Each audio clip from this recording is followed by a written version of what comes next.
Hello students, this is Son of the Soil again. This is a follow-up to the last video that we had where we were describing or discussing double entry, and we spoke about fuel being bought at a garage for 200 rand. We presented it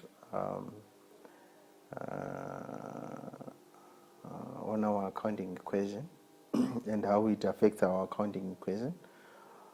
So each and every element of accounts there, we have expenses that are reducing equity and we have assets that are reducing, isn't it? So the one thing that I wanted to highlight as a follow-up to the last video was how to present these in T formats. So when we swiped, obviously we used cash, which is our bank, isn't it? So what happens there? It means our bank reduced here. I'm creating now a bank account as a T account, or in the form of a T account, right? And my bank is reducing by 200, isn't it? We said this side is the debit side and this side of the T is the credit side. To reduce assets, you credit. So I'm reducing my bank account, I'm crediting, I'm putting it on the credit side.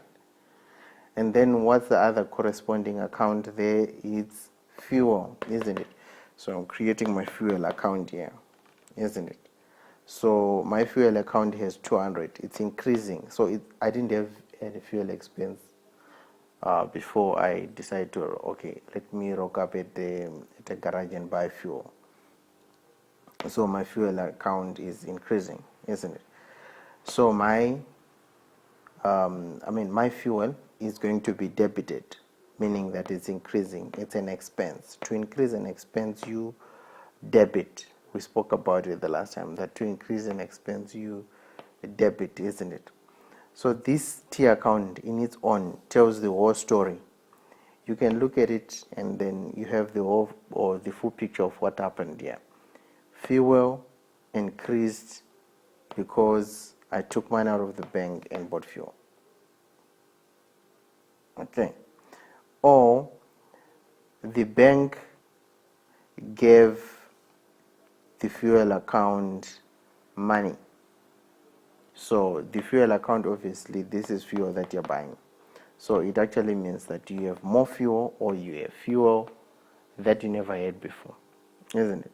So, well, it's more like you're transferring money from one account to another account, if you want to simplify it. Isn't it? So we're crediting our bank and then debiting our fuel account. So it's very imperative or important for us to understand. First, each and every transaction has at least two accounts affected. Okay, from the fuel, let's say that we decided to pay rent for 200 or for 2,000. You can also create two accounts, T accounts there. And then we have our rent account there and we have our bank account, isn't it? Our rent is increasing because we paid rent, isn't it? We didn't pay before, we didn't incur rent before. So we're paying it, we've incurred it, isn't it? And what are we using? Our bank. So in your bank account, you see 2,000 as your rent, isn't it?